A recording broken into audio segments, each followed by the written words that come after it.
Beruchim Tiou, excellente journée. On est aujourd'hui le 24 dans le mois d'Iyar, 39e jour du Homer.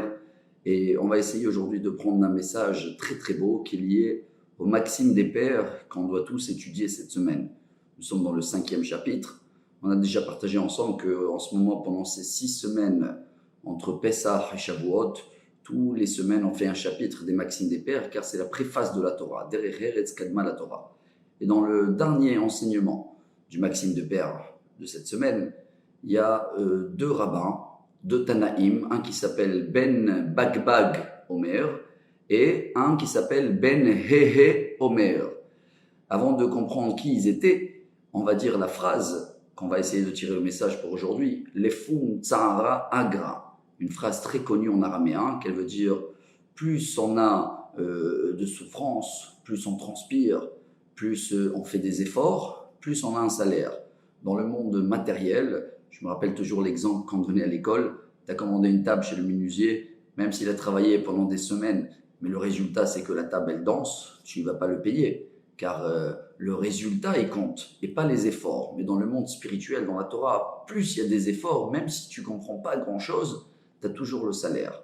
Selon Tosfot, qui était le petit-fils de Rashi, dans le Talmud Hagiga, Ben Hehe et Ben Bagbag, c'était des convertis. Hehe, c'est la lettre He, c'est la lettre qui a été rajoutée à Avraham et Sarah, car ils étaient appelés avant Avram et Sarai. Et comme ils ont converti le monde autour d'eux, Dieu les a rajouté le lettre à lui, He, et donc c'est les enfants de Avraham et Sarah. Et Ben Bagbag, c'est les initiales de Ben Gerim, les enfants de convertis. Selon un des rabbins, c'est la même personne, Ben Hehe et Ben Bagbag. Et il y en a un commentaire qui dit que c'est le converti qu'il est venu chez Hillel, si vous vous rappelez l'histoire du Talmud dans le traité Shabbat, page 31, et qu'il a demandé de se convertir à une seule condition, d'apprendre toute la Torah sauf un pied. Et Hillel, il a dit, bien sûr, mets-toi sur un pied. Et il a dit, répète après moi, aime ton prochain comme toi-même. Tout ce que tu supportes pas de faire à toi-même, ne le fais jamais à quelqu'un d'autre. C'est la base de toute la Torah. Et bien lui, il nous apprend. Il a fait des efforts. Il est venu de loin. Il connaissait rien. Il n'est pas venu d'une famille importante.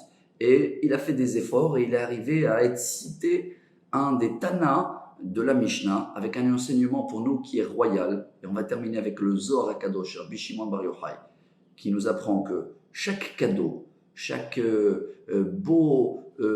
quelque chose que Dieu veut nous donner, qu'il est incroyable. On va prendre un exemple. Les enfants, ça vient avec une douleur, avec une tristesse. Alors, on a vécu une période dure. Sachez qu'il y a un grand cadeau qui arrive.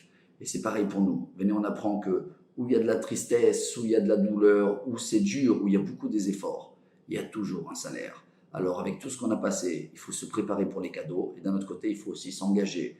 Peu importe, si on ne connaît pas, on n'a pas étudié, voilà, on a prouvé, Dieu nous a prouvé, on a le temps et on est capable de démarrer à partir d'aujourd'hui, dès qu'on va reprendre la vie normale, les enseignements, les efforts, et on avance au fur et à mesure, et sur chaque étape qu'on va faire, chaque effort, Dieu va nous récompenser, si Dieu veut, avec des très beaux cadeaux. Excellente journée à tous et que des bonnes nouvelles.